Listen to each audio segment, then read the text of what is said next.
जिनके बिना स्टोरी अधूरी होती है। और अगर बेन 10 की बात हो और विलगैक्स की बात ना हो तो कहानी ही अधूरी लगती है, क्योंकि विलगैक्स पूरी बेन 10 सीरीज का सबसे डेंजरस और सबसे पॉपुलर विलन है। और विलगैक्स इतना पॉपुलर है कि बेन 10 की हर सीरीज का अंत होने का कारण कहीं ना कहीं विलगैक्स ही बनता है। फिर चाहे वो बेन 10 क्लासिक हो या बेन 10 एलियन फोर्स या फिर बेन 10 अल्टीमेट एलियन और बेन 10 ओमनिवर्स, यहाँ तक कि बेन 10 रिबूट के सीजन का अंत भी विलगैक्स से ही होता है। लेकिन फिर भी बेन 10 में विलगैक्स की स्टोरी को अभी तक फैंस से छुपा कर रखा गया है और इसी कारण बेन 10 के फैंस के बीच विलगैक्स को लेकर बहुत सारे डाउट्स हैं जो बचपन से लेकर अभी तक बने हुए हैं कि कैसे विलगैक्स इतना पावरफुल बना, कैसे विलगैक्स नलबोइड से भागा, कैसे विलगैक्स का डीएनए ओमनिट्रिक्स में गया और क्यों विलगैक्स ने अल्टीमेट्रिक्स नहीं ली, और क्या फ्यूचर का विलगैक्स एक अल्टरनेट टाइमलाइन का विलगैक्स है, और पता नहीं क्या क्या। और पता नहीं विलगैक्स को लेकर कितने और डाउट मन में बने हुए हैं। और इसीलिए आज मैं बताऊंगा विलगैक्स की पूरी कहानी शुरू से अंत तक और क्लियर करूंगा विलगैक्स से जुड़े सारे डाउट्स। तो मे भी हो सकता है ये वीडियो लंबी हो, तो प्लीज विलगैक्स के फैंस वीडियो को एंड तक जरूर देखना। पूरी गैलेक्सी में ऐसा कोई नहीं जो मेरे रास्ते में आने की हिम्मत करे।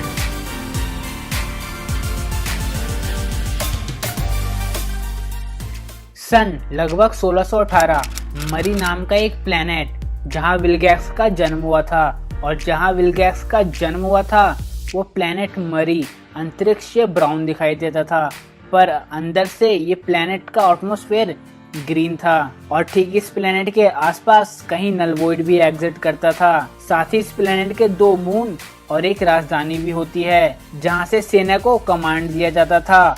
और इस प्लेनेट के मूल निवासियों को काइमेरी सुई जेनरस कहा जाता है, जो ज्यादातर शांत स्वभाव के होते हैं, जो अपना ज्यादातर जीवन अपनी फैमिली के साथ बिताते हैं। और ज्यादातर काइमेरी सुई जेनरस फिजिकली बहुत कमजोर होते हैं, लेकिन विलगैक्स इन सबसे अलग था, जिसमें ताकतवर बनने की बहुत ज्यादा भूख थी और इसलिए उसने अपने देश की मिलिट्री भी ज्वाइन की। लेकिन विलगैक्स हमेशा अपनी नाफरमानी करता रहता था, इसलिए उसे सजा के तौर पर यूनिवर्स के किसी और कोने में भेज दिया जाता है। लेकिन क्योंकि विलगैक्स यूनिवर्स का सबसे पावरफुल शख्स बनना चाहता था, इसलिए विलगैक्स अपने स्पेसशिप काइमेरियन हैमर की मदद से यूनिवर्स में घूमने लगा और लगातार पावरफुल वेपन्स को कलेक्ट करने लगा ताकि वो यूनिवर्स का सबसे ताकतवर शख्स बन सके।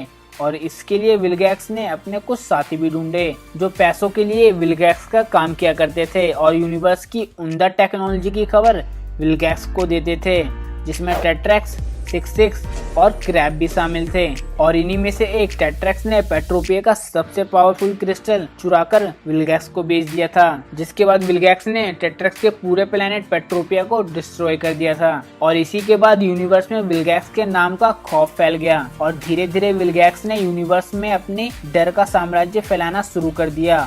और जब एक बार विलगैक्स अर्थ के पास से गुजर रहा था, तब अर्थ से एक मदद का सिग्नल आता है जो विलगैक्स को मिलता है, और वो सिग्नल मॉल्टेंट का होता है जो फ्यूचर से पास्ट में आया था। और उसी समय मॉल्टेंट का पीछा करते करते बेन भी फ्यूचर से पास्ट में आया था, और वो टाइम तब का था जब जॉर्ज वॉशिंगटन अमेरिका के राष्ट्रपति भी नहीं बने थे, यानी कि 1773। तब वहाँ विलगैक्स आता है मॉल्टेंट की मदद करने के लिए। लेकिन विलगैक्स बिना मतलब कोई काम नहीं करता था, इसलिए मॉल्टेंट मदद के बदले में विलगैक्स को क्रोनोसेपियन टाइम बॉम्ब देता है। लेकिन बेन तब मॉल्टेंट को रोकने की कोशिश करता है और कुछ अलग अलग एलियंस में ट्रांसफॉर्म होता है, जिसे विलगैक्स देख लेता है। और विलगैक्स वहां से जाते जाते कहता है कि ये रूप बदलने वाला गैजेट सिर्फ मेरा होगा। और विलगैक्स उस रूप बदलने वाले गैजेट को हासिल करने की ठान लेता है। और इसके लिए विलगैक्स ने पूरे यूनिवर्स में अपने जासूस फैला दिए थे, जिसके बाद उसे मायक्स का पता चलता है, जिसका काम डीएनए कलेक्ट करना था ओमनिट्रिक्स के लिए। और उस समय एजमथ का असिस्टेंट एल्बिडो था और एजमथ तब प्राइमस पर काम कर रहा था। लेकिन तब एजमथ के ठिकाने का पता विलगैक्स को चल जाता है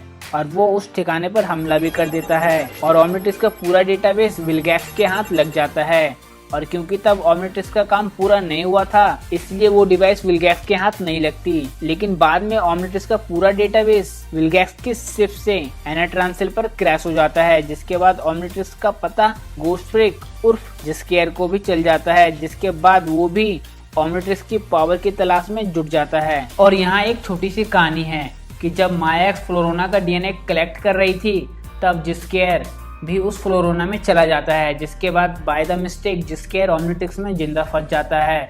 और इन सभी घटनाओं को देखने के बाद एजमथ ऑमनिट्रिक्स से जुड़ी सारी एक्सपेरिमेंट को हाइड कर देता है, लेकिन इसके बाद भी विल्गैक्स यूनिवर्स में और पावर्स की तलाश में जुट जाता है। और शायद ये वही समय था जब विल्गैक्स के प्लेनेट मरी को अब विल्गैक्सिया के नाम से जाना जाने लगा। और इसी बीच 90s में विल्गैक्स एक बार अर्थ पर आता है कुछ मिसाइल्स को ले जाने के लिए, पर ग्रैंपा मैक्स और फिल बिलिंग्स तब प्लम्बर होते हैं जो विल्गैक्स को उसकी शिप और मिसाइल के साथ ब्लास्ट कर देते हैं, जिसके बाद विल्गैक्स बुरी तरह घायल हो जाता है और उसे रिकवरी में बहुत समय भी लगता है। पर इसी बीच विल्गैक्स को उसके जासूस ऑमनिट्रिक्स की खबर देते हैं कि ऑमनिट्रिक्स के क्रिएटर ने ऑमनिट्रिक्स को बना लिया है। और ठीक इसके बाद विल्गैक्स एजमथ के सीक्रेट प्लेस पर हमला कर देता है और ऑमनिट्रिक्स को विल्गैक्स से बचाने के लिए एजमथ तब ऑमनिट्रिक्स जायरीन को दे देता है और कहता है कि यूनिवर्स के सबसे बेस्ट प्लम्बर के पास इस ऑमनिट्रिक्स को पहुंचा दो। और जायरीन उस ऑमनिट्रिक्स को ग्रैंपा मैक्स तक पहुंचा देती है, लेकिन डीएनए मिस्टेक के कारण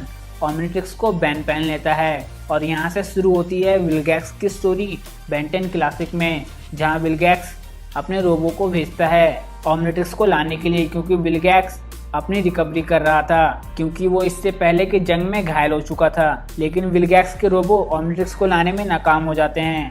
फिर विल्गैक्स टेट्रैक्स, क्रैब और 66 को भेजता है ऑमनिट्रिक्स को लाने के लिए, लेकिन इस बार टेट्रैक्स बैन को बचा लेता है। और इसी के बाद ठीक विल्गैक्स कुछ और रोबो को भेजता है जो रोजो से जुड़ जाते हैं। और जब अपग्रेड बनकर बैन रोजो से जुड़ जाता है तो विल्गैक्स बैन के दिमाग से जुड़ जाता है। और यहाँ पर बैन पहली बार विल्गैक्स को देखता है, जिसे देखकर बैन डर भी जाता है। और ऐसा विल्गैक्स इसलिए कर पाता है क्योंकि ऑमनिट्रिक्स में विल्गैक्स का डीएनए भी मौजूद होता है और विल्गैक्स अपने सिंगल डीएनए से भी दोबारा जुड़ सकता है, और इसीलिए विल्गैक्स बैन से बात कर पाता है। और जब पहली बार विल्गैक्स बैन के सामने आता है तो वो सीजन 1 का आखिरी एपिसोड था, जहाँ बैन को ग्रैंपा मैक्स जैसे तैसे विल्गैक्स से बचा लेते हैं। साथ ही एक बार तो विल्गैक्स बैन को नलवॉइड तक घसीट लाता है। तब वहाँ विल्गैक्स के साथ केविन 11 भी था, लेकिन इस बार ग्वेन बैन को विल्गैक्स के हाथों से बचा लेती है। और बेन 10 की movie the secret of the Omnitrix में पहली बार बैन विल्गैक्स को हराता है, जहाँ वेबी को पहला एलियन बनता है जो विल्गैक्स को हराकर सीधा स्पेस में फेंक देता है। पर लेकिन विल्गैक्स इसके बाद बेन 10 एलियन फोर्स में अपने आप को और ताकतवर बना रहा था और हर पावरफुल दुनिया के हीरो को हरा रहा था, जहां वो दुनिया के 10 सबसे पावरफुल हीरो को हरा चुका था, जिसमें अल्टीमो भी शामिल होता है। और उन्हें हराकर उनकी पावर्स को अब्सॉर्ब कर लिया करता था, जिससे वो अब पहले से 10 गुना ज्यादा पावरफुल बन जाता है। और इन सब के बाद विल्गैक्स इतना पावरफुल हो जाता है कि वो मिनटों में ग्रैंपा मैक्स की प्लम्बर टीम को हरा देता है। साथ ही ह्यूमंगासॉर को अपने पैरों के नीचे कुचल देता है और क्रोमास्टोन को तो अपने तलवार के एक वॉर से डिस्ट्रॉय कर देता है।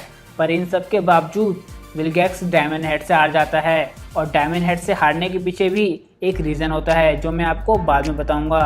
पर इसके बाद विल्गैक्स हमें गोस्टफ्रीक को कैसे छुड़ाते हुए दिखता है ताकि वो ऑमनिट्रिक्स के सीक्रेट्स जान सकें, क्योंकि गोस्टफ्रीक को ऑमनिट्रिक्स के ज्यादातर सीक्रेट्स पता होते हैं, क्योंकि गोस्टफ्रीक अपने कई साल ऑमनिट्रिक्स के अंदर बिता चुका था। पर गोस्टफ्रीक सीक्रेट बताने के बाद विल्गैक्स के प्लेनेट विल्गैक्सिया पर कब्जा कर लेता है, जिसके बाद विल्गैक्स बैन से मदद मांगता है और बैन के मदद करने के बाद विल्गैक्स गोस्टफ्रीक को हरा पाता है और दोबारा विल्गैक्सिया को स्वतंत्र करवा पाता है। और यहाँ पर विल्गैक्स अब ऑमनिट्रिक्स के बारे में बहुत कुछ जान चुका था, यहाँ तक कि विल्गैक्स को प्राइमस के बारे में भी पता चल गया था। और ठीक इसके बाद विल्गैक्स प्राइमस पर चला जाता है, जहाँ वो एजमथ से लड़ता है और ऑमनिट्रिक्स ठीक एजमथ के पास चली जाती है, जिसके बाद एजमथ और विल्गैक्स की लड़ाई होती है। और यही वो पहली बार था जहाँ पर विल्गैक्स ने पहली बार ऑमनिट्रिक्स पहनी थी, लेकिन बेन 10 की चालाकी के कारण विल्गैक्स एक बार फिर हार जाता है और वेविक उसे फिर एक बार स्पेस में फेंक देता है। और इसी सीजन में एक बार तो एल्बिडो और विल्गैक्स ने मिलकर बेन 10 की असली ऑमनिट्रिक्स को उससे छीन लिया था, पर बेन 10 ने उसी समय ऑमनिट्रिक्स का सेल्फ डिस्ट्रक्ट मोड ऑन कर दिया, जिसके बाद ऑमनिट्रिक्स ब्लास्ट भी हो गया था और उस ब्लास्ट को विल्गैक्स आसानी से झेल जाता है और तुरंत रिकवर कर लेता है अपने आप को। लेकिन जब विल्गैक्स का सिर्फ काइमेरियन हैमर डिस्ट्रॉय होता है तब सबको लगता है कि विल्गैक्स अब डिस्ट्रॉय हो चुका है, लेकिन विल्गैक्स अपने दूसरे रूप स्क्विड मॉन्स्टर में बदल जाता है, जिससे वो इस हमले में मरते मरते बच जाता है और इसके बाद वो बहुत कमजोर पड़ जाता है और कुछ लोग विलगैक्स को डैगन द नॉलेज ब्रिंगर समझकर